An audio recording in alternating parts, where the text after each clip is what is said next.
अस्सलाम वालेकुम। अच्छा जी, अभी तक के लेक्चर्स के अंदर वीबीए के बारे में जब हमने सीखा तो हमने देखा है कि वीबीए के अंदर ऑब्जेक्ट्स होते हैं और फिर हम प्रोसीजर्स में या फंक्शंस में उन ऑब्जेक्ट्स को हैंडल कर सकते हैं अपनी मर्ज़ी से और फिर उनकी डिफरेंट प्रॉपर्टीज़ को एक्सेस कर सकते हैं, उनके मेथड्स को इनिशिएट कर सकते हैं और डिफरेंट इवेंट्स के अंदर डिफरेंट काम कर सकते हैं। ये चीज़ अब तक हमने देखी है। आज के लेक्चर में हम बात करेंगे कि यूज़र से इनपुट कैसे लेनी है और फिर आउटपुट कैसे दिखानी होती है। ठीक है, तो हमने जो फंक्शंस की बात की थी, अगर मैं विजुअल बेसिक एडिटर खोलता हूँ और इसमें एक मॉड्यूल ऐड करता हूँ,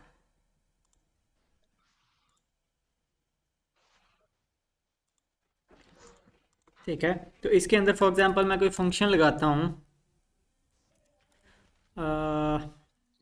इसका नाम मैं दे देता हूँ फंक्शन 1 फॉर एग्जांपल, और यहाँ पर इनपुट के तौर पे मुझे चाहिए एक्स। एक्स कुछ भी हो सकता है, नंबर भी हो सकता है, कोई स्ट्रिंग भी हो सकती है, वगैरह वगैरह। और मैं आउटपुट के तौर पे लगाने के लिए क्या करता हूँ, मैं ये नाम यहाँ से कॉपी करता हूँ और equal to X multiply by 500 कर देता हूँ। मसलन जो भी चीज़ यहाँ पे, जो भी नंबर यहाँ पर इनपुट होगा उसको 500 से मल्टीप्लाई करके आउटपुट दे दे। ठीक है, जो फंक्शन का नाम है उसके नाम के बराबर मैंने इक्वल का साइन लगा के आगे कोई वैल्यू सेट कर दी तो वो आउटपुट आ जाएगी। और अब ये कैसे काम करेगा, मिसाल के तौर पे मेरे पास एक नंबर लिखा हुआ है 10, एक नंबर लिखा हुआ है 50, या मैं कहता हूँ यहाँ पे लिखे हुए हैं रैंडम नंबर्स।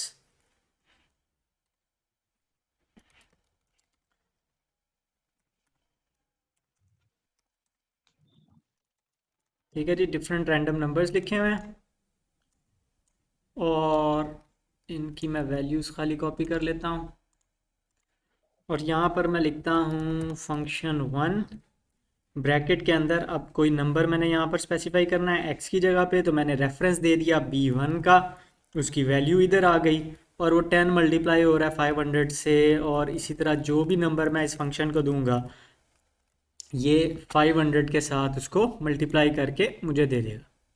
ठीक है, अगर मैं चाहूँ 500 के बजाय मैं फॉर एग्जांपल 1.25 से मल्टीप्लाई करवाना चाहूँ तो वहाँ पे मैंने फंक्शन को अपडेट कर दिया, यहाँ पर वैल्यूज़ भी उसी तरह अपडेट हो गई। ठीक है, तो मैंने यूज़र से इनपुट कैसे लेनी है, जो इनपुट मुझे चाहिए वो यहाँ मैंने ब्रैकेट के अंदर स्पेसिफाई कर देना है नाम उस चीज़ का, और उस नाम के साथ मैं आगे मैनिपुलेट जो भी करना चाहूँ वो कर सकता हूँ। चाहे वो कोई स्ट्रिंग फंक्शन हो सकता है या वो कोई नंबर्स के साथ कोई मल्टीप्लिकेशन, एडिशन, कोई भी इस तरह का काम हो सकता है। ठीक है, अच्छा ये तो बात है फंक्शन की। अब इसके मुकाबले में मैं चाहूँ तो यहाँ पर एक सब बनाता हूँ। ठीक है, और सब का नाम मैं रख लेता हूँ मैक्रो 1। अब यहाँ पर मैं इनपुट कैसे लूँगा यूज़र से और यहाँ पर मैं आउटपुट कैसे दिखाऊँगा। तो पहले हम बात करते हैं कि आउटपुट कैसे दिखानी है। तो आउटपुट मिसाल के तौर पे मैं कोई काम परफॉर्म करता हूँ, मिसाल के तौर पर मैं यहाँ पर लिखता हूँ range A1 dot value is equal to 2 times 1 लिख देते हैं यहाँ पर। इसी तरह A2 की वैल्यू जो है वो स्पेसिफाई कर देते हैं 2 टाइम्स 2, और A3 की 3 से मल्टीप्लाई कर देते हैं, A4 की 4 से मल्टीप्लाई कर देते हैं और A5 की 5 से मल्टीप्लाई कर देते हैं। और कल हमने देखा था कि मैं यहाँ से एक कमांड बटन लगा सकता हूँ जिस तरह नॉर्मल बटन होता है, और उसके साथ मैं किसी सब प्रोसीजर को एसोसिएट कर सकता हूँ। फंक्शन को नहीं कर सकता, सब प्रोसीजर को कर सकता हूँ, और इसको मैं ओके कर देता हूँ। अब जब मैं इस बटन पे क्लिक करूँगा तो ये वाला कोड रन होगा और इसमें जनाब इसने वो कैलकुलेशन करके मेरे मुतल्लिका सेल्स के अंदर, जो सेल्स मैंने यहाँ पर स्पेसिफाई किए थे, उन सेल्स के अंदर उसने वैल्यूज़ पेस्ट कर दी। ठीक हो गया जी। अच्छा, अब इसके बरक्स अगर मैंने जनाब यहाँ पर ये बताना है कि जी मेरा काम कंप्लीट हो गया है, तो उसके लिए मैं इस्तेमाल कर सकता हूँ मैसेज बॉक्स की कमांड। ठीक है, मैसेज बॉक्स VBA के अंदर एक फंक्शन है जो मैसेज बॉक्स दिखाता है। और मिसाल के तौर पे यहाँ पे मैं अंग्रेज़ी में लिखता हूँ ऑपरेशन कंप्लीट। ठीक है, मैसेज बॉक्स, और आगे चूंकि मैंने अंग्रेज़ी में लिखना है तो अंग्रेज़ी के अल्फाज या जुमलों को हम इन्वर्टेड कॉमाज में बंद करते हैं। तो अब मैं इसको रन करके देखता हूँ। तो यहाँ पर एक तो उसने वो डाटा जो भी करना था वो किया उसके साथ ऑपरेशन, और साथ एक मैसेज बॉक्स आ रहा है ऑपरेशन कंप्लीट का। ठीक है, वो कहाँ से आ रहा है? वो मेरे इस कमांड से आ रहा है, MSGBOX, मैसेज बॉक्स से।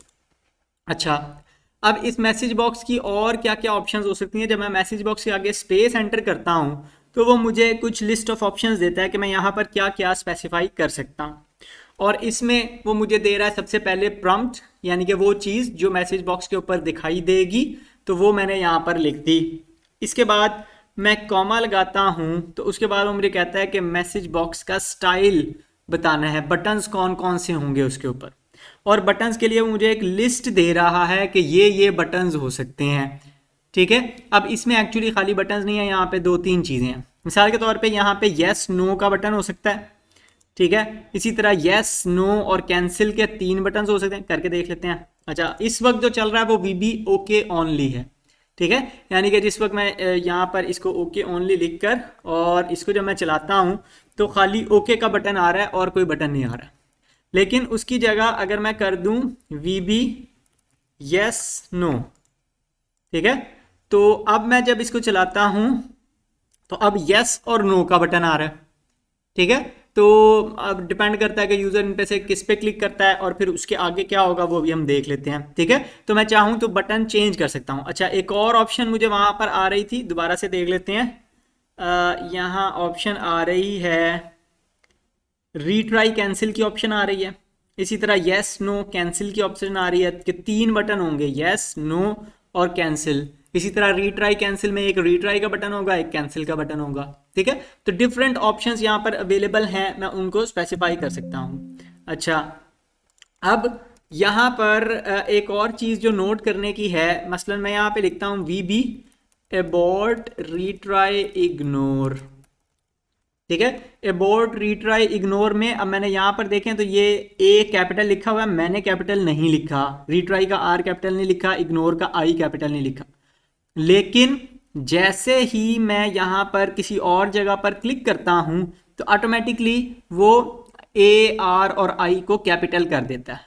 इसका मतलब है कि उसने रिकग्नाइज कर लिया कि ये कोई प्रॉपर कमांड है। इसी तरह अगर मैं यहाँ पर मैसेज बॉक्स लिखता हूँ और यहाँ पर मैं खाली जगह छोड़कर और एंटर कर देता हूँ तो मैसेज बॉक्स में M और B बड़े हो गए।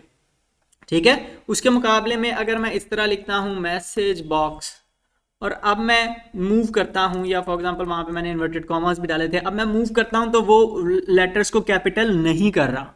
इसका मतलब है कि इस वर्ड को उसने रिकग्नाइज नहीं किया है। ठीक है, इसी तरह अगर मैं रेंज खाली लिखता हूं तो वो उसका R कैपिटल कर देता है, लेकिन अगर मैं रेंज के स्पेलिंग गलत कर दूं,